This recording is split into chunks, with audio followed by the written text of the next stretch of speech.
This episode brought to you by Prize Picks. Daily fantasy sports made easy. Who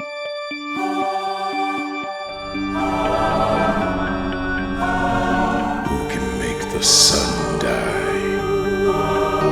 Drizzle it with you. Cover it with blood and a severed head or two. The Candyman. The Candyman.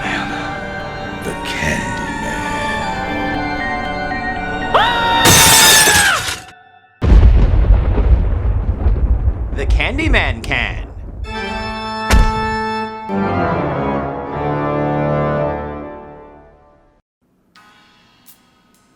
Anything new? Well, it's over 30 years old, so that's very unlikely.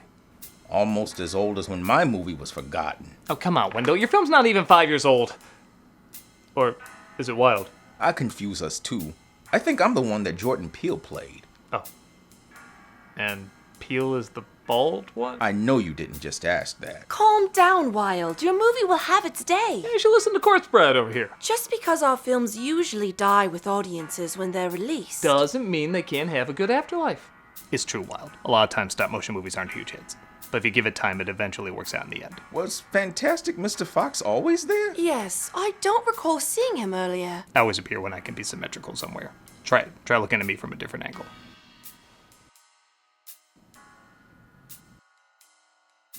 Huh. Bottom line, you shouldn't be let down if your film doesn't become an immediate cult classic. Sure. Just let me buy the exact same amount of Corpse Bride merchandise right next to the Nightmare Before Christmas merchandise. That movie's only more popular because it works for 2 holidays. And what theme park attraction do you take over every year? I'm in talks with Six Flags to remind them that I exist. Okay, so nobody's as big as Nightmare Before Christmas, but you still have a lot of people that value you. Stop-motion movies have been around for over 100 years, but their popularity has been anything but consistent. True, there's always going to be a fan base for it, but that fan base isn't always super profitable. After Nightmare Before Christmas, though, an interesting trend started of stop-motion movies either doing poorly or just well enough at the box office, getting a huge following later. These followings have equaled out to merchandise, re-releases, and film nerds like me discussing them. The trend usually centers around a Christmas-themed story, a Halloween-themed story, or in Nightmare's case, both. While Disney and Warner have certainly tried to capture that similar magic, another studio named Laika tried to do something similar, bringing in the director of Nightmare Before Christmas and garnering a pretty popular flick called Coraline. Since then, there's been several weird and odd stop-motion movies with a dark edge from Laika, and the film that kept that tradition going is... The Missing Link? Yeah, seriously, what was that? No, ParaNorman.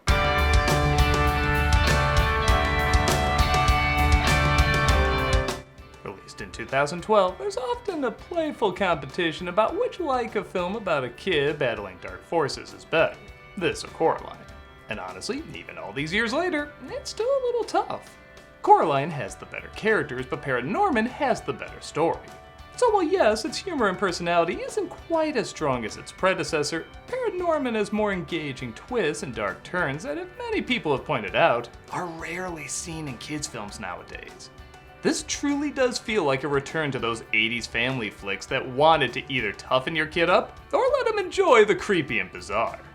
Being the first stop-motion film to use 3D printing for its facial expressions, this was hands down the smoothest and most expressive stop-motion animation had been until then.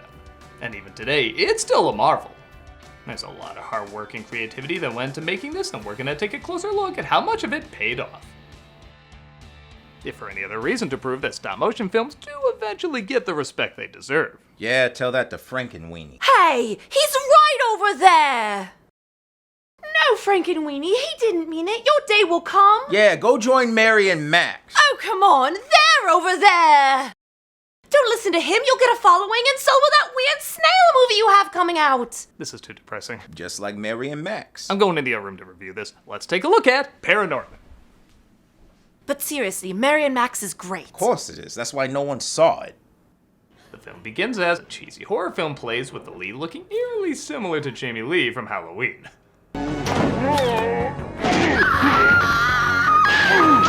Wait, what's holding him up against the door? Ew! Thank God that didn't punch through. He's gonna ruin his dinner. We're introduced to Norman, played by Kodi Smit-McPhee, watching the film with his grandma. cleverly hidden with a dark green light and in the distance, so it's a little tricky to notice you can see through her. They just bothered to sit down and talk it through, it'd be a different story. Nah, I see what you did there.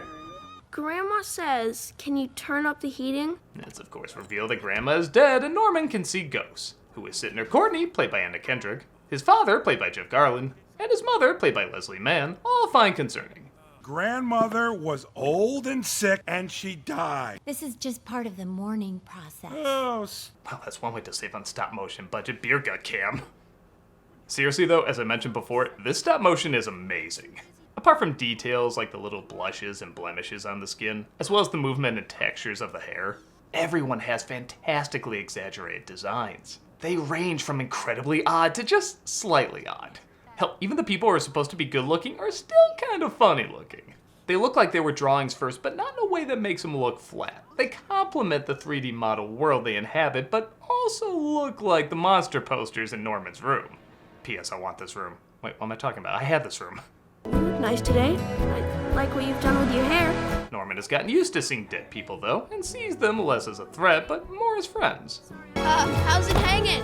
Oh, haven't heard that one before. Oh, don't worry. They make up for that with an even darker joke. Jesus, Johnny. He can't help but feel, though, like he's being followed by someone living.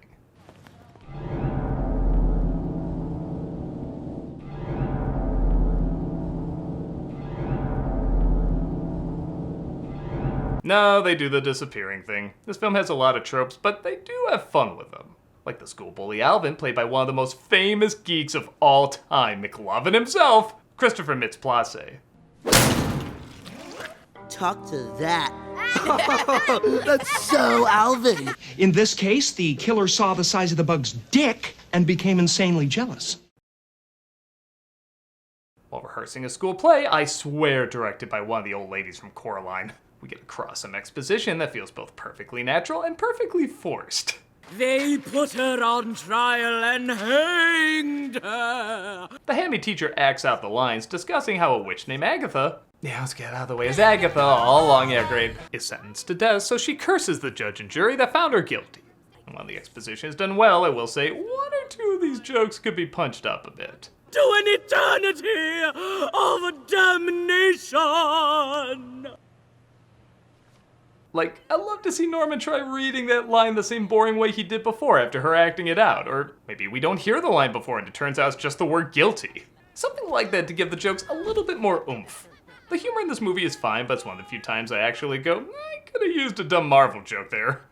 Norman, wait up. He hangs out with a kid named Neil, played by Tucker Albrizzi, when they're approached by his uncle named Pendergast, played by John Goodman. I was told not to talk to you.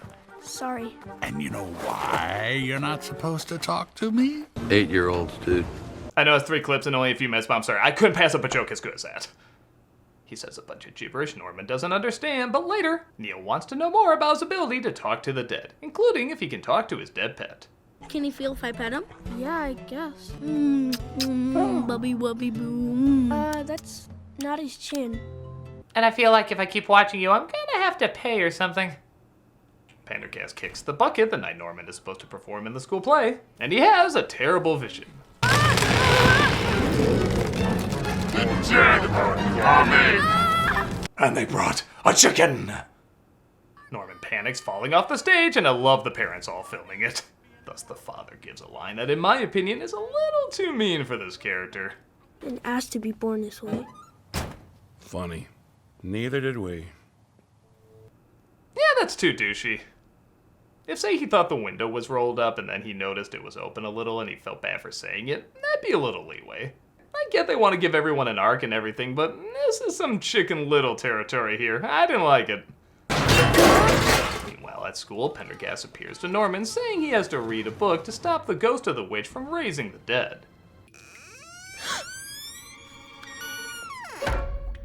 Dude, no wonder you're not allowed around kids. What's Pendergast, Walter? I've been holding back the witch's curse for years, but now I'm dead. This whole section took a year to film with just one animator working on it, which is crazy to think. Nice touch, by the way, that Alvin can't spell his own name. Where? You mean like the F word? Hey, on YouTube, I don't even think you can say the letter F. I know I said the comedy could be a bit better, but some of these lines are still pretty good. You're dead, freak show! D-E-D! Dead! You're gonna be so dead, you're gonna have to talk to yourself when you're dead. I love when a writer figures out sometimes the most boring archetypes can be the funniest characters. I really don't think we should be leaving him. He's probably up there right now, fiddling with his Ouija. How do you know that's what I call being in my bedroom alone?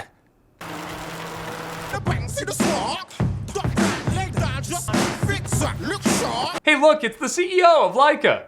Oh yeah, it's a story. He gets the book from Pendergast's body. Gotta love a kid's film that dedicates 2 minutes to just beating up a corpse. And he makes his way to the gravesite only to discover the book he's reading is a fairy tale. Once upon a time, in a far-off land, there lived a king and a queen. They engage in one funny song number and then indulge in low-calorie mediocrity. Alvin stops him from reading the story, and thus the witch is awakened, combining stop-motion, ink, and CG to make this really cool effect, resulting in Puritan zombies rising from the grave. It would have been so easy to design them as normal people with just green zombie skin, but again, every one of them stands out with unique exaggerated features.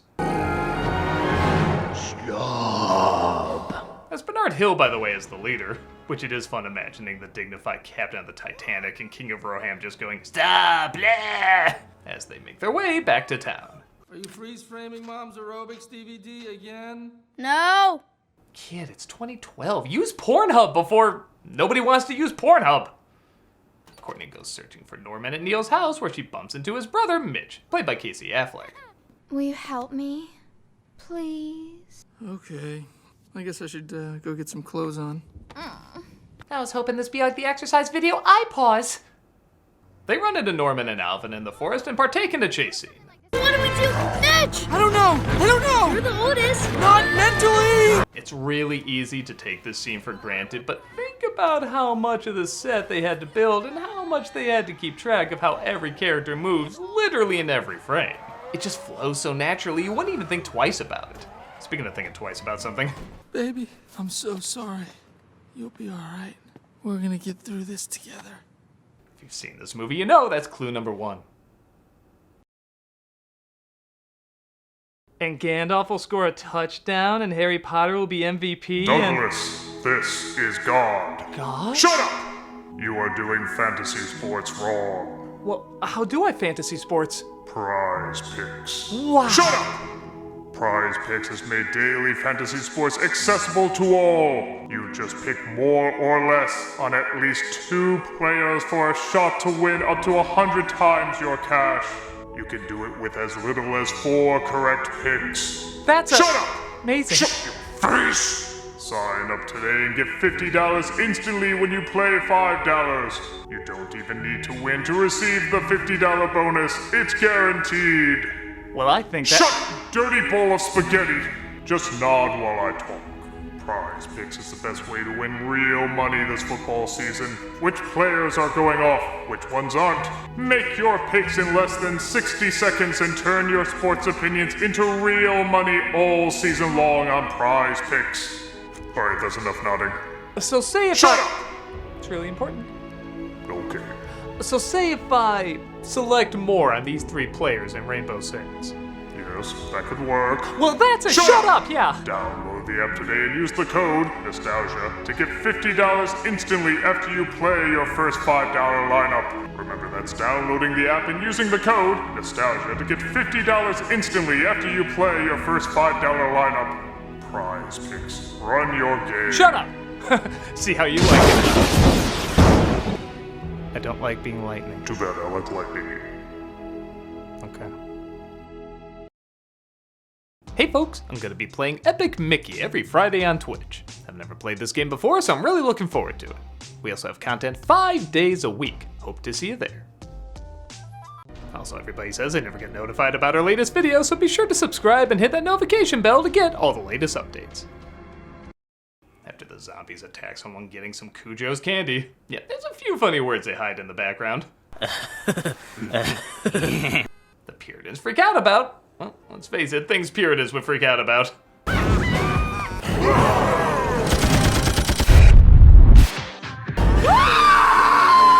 Just wait a want to see how you're represented. Zombies!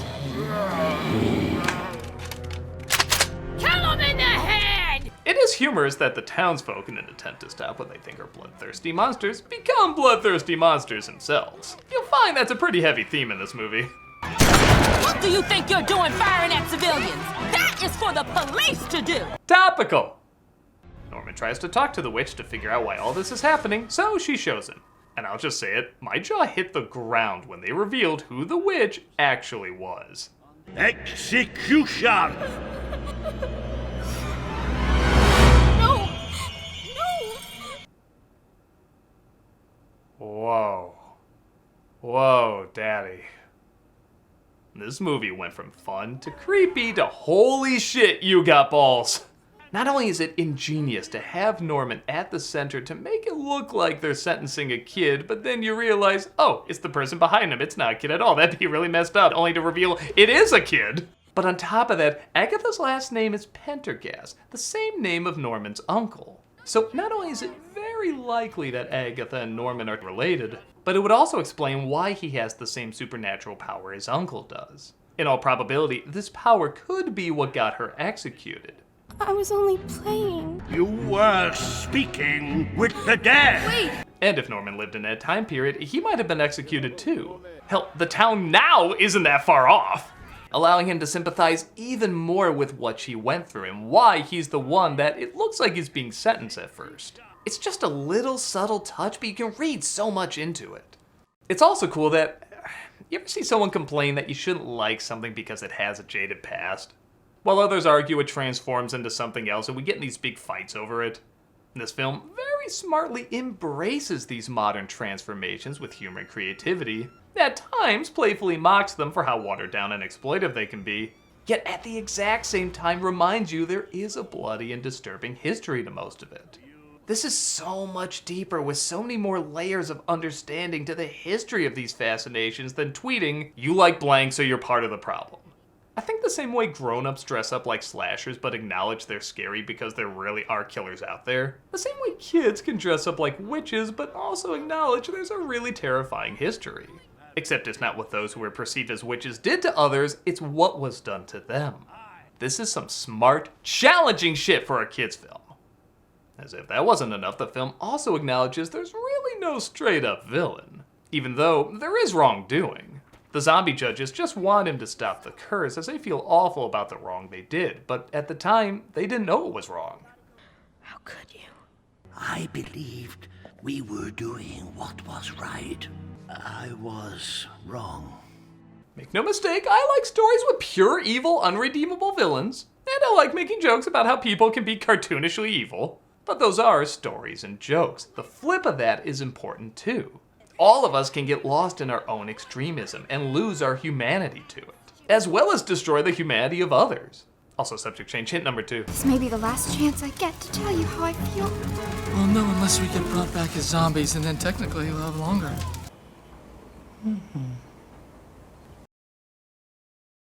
Norman tries to calm down the mob and point out that the zombies aren't looking to hurt them. He even gets the support of his friends and family who originally doubted him. So, they're not going to hurt us? Does it look like any of them are trying to hurt you? I was trying to hurt them.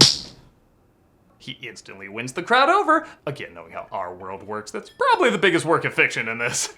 And Norman goes to Agatha to talk it out and end the curse once and for all. Unsurprisingly though, Agatha is pretty pissed off, and in what I can only describe as about 90% of the internet, the bullied has become the bully. Even literally pushing and shoving him. Once upon a time, there was a little girl. What?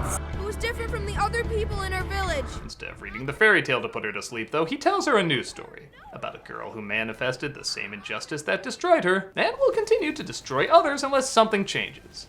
Everything from the acting to the effects work to the music to how she's designed is about as perfect as a movie can get. And they killed her! No! Something in her came back. The longer it stayed, the less there was of the little girl. For all the little things that didn't quite work out before, this is chillingly good filmmaking. All that's left of you now is mean and horrible. That's not true. Then stop! This is wrong and you know it. Get away from me! Remember! He finally gets her to remember a happy memory of when her mother read her fairy tales, one of the few happy memories she has. But this time, the mother isn't there. However, Norman is. And he gives her the support she needs the same way his friends and family eventually gave him the support he needed. In a similar way immense pain can spread more hatred, immense kindness can spread more peace. I think you're just a little kid with a really special gift, who only ever wanted people to understand her. Not only are the expressions on these characters emotionally charged, but you can see clearer now how much they look alike. And by helping her accept her and her gift, he also accepts himself and his gift. I'm not gonna lie, every time I watch this scene, it hits a little harder. Is this where they buried me? It's a pretty good place to sleep. That story you were telling, how does it end? I think that's up to you.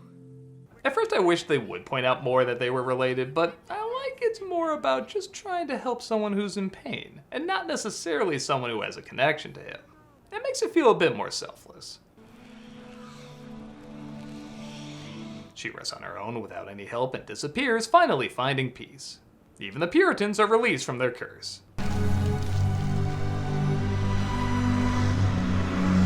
I think it's smart the main judge doesn't smile after the curse is lifted. Like, he's still scarred by the truth of what he's done. It's a small detail, but I think it's important. Well done, son. You did it. Yeah, screw you, you piece of... Okay, it's about accepting and understanding, just... Couldn't like a lightning bolt take out his eye or something? Not die, just... if he did, Norman can still talk to him. Yeah, he can die. Me and Norman are in a lot of the same classes. We're pretty much inseparable best buds. How good is this story at getting two birds with one stone? It combines the best joke of the movie with literally the first openly gay character in an animated film. And the character's not bland or feels like he's just on a token checklist. It really helps shape the humor and the character. Maybe we could catch a movie sometime. That sounds great, Kathy. You know, you're gonna love my boyfriend. He's like a total chick flick nut. Aw, and bi people aren't a possibility yet in animation, so I'm stuck. Norman even thanks Neil for always sticking by him. You stood by me. All the time. Yeah, of course. Don't get weird or anything. We just established your brother's kinda weird or anything. Odd time to use that joke. Norman is more respected now and even helps his family get closer to, well, their family. So, what's happening now? What's happening now is I say this is the best stop motion movie ever made until I go back and watch it again and remember, oh yeah, it's mainly that last third, but the first 2/3 are still pretty damn impressive. Okay, the first 2/3 do have some pacing issues. There is some filler that can be cut, and the comedy could be a touch funnier, but it is a film that gets better as it goes along and gets better the more you watch it. The artistry, the creativity, the characters, the story, it's all wonderful, but then suddenly becomes spectacular as soon as that twist is revealed. I could watch the final act of this movie and never get tired of it, but everything before it still works, not just for all the little details setting up the final act, but also the charm that comes from these people in this scenario. Like I said, I do like the characters more in Coraline, but I adore the layout of the story and what a potent impact it has by the end. It's also nice that it isn't just a carbon copy of Coraline. I mean, really compare these two characters, they are polar opposites, yet they both go on dark and creepy adventures that seem unique to them. I like you can watch these two back to back and there's similarities, but it's never repeating. I guess I can't say this film's all perfect, but it certainly has a lot of perfect moments with the perfect emotion, ultimately ending on a perfect note. You see, Wild, if you just give some things some time, it'll work out in the end. I suppose, but I feel like it's missing something. Yes, I know what you mean. Something to make it a true stop-motion classic. I guess there's a few tiny issues, but really, what else could you add? There's great story, great characters. Oh, I know! So do I! Let's say it together! Randy Newman songs! Rhinos, they scare little boys. Assassinating parents don't bring them much joy. You're both fired for singing Randy Newman. You knew the rules. I thought it was John Newman. He's probably up there right now, fiddling with his Ouija. This month for Cameos for Charity, we're doing the Michael J. Fox Foundation. The Michael J. Fox Foundation is dedicated to finding a cure for Parkinson's disease through an aggressively funded research agenda and to ensuring the development of improved therapies for those living with Parkinson's today. leveraging their core values of optimism, tenacity, collaboration, adaptability, and curiosity in problem solving to work on behalf of 6 million people worldwide living with Parkinson's. So if you want a cameo of me saying happy birthday or good luck or whatever, consider clicking on the link below. If you're like, no, I hate you, I just hate you, well, go ahead and check out this wonderful foundation anyway. It's good people helping good people, and you can play a major part.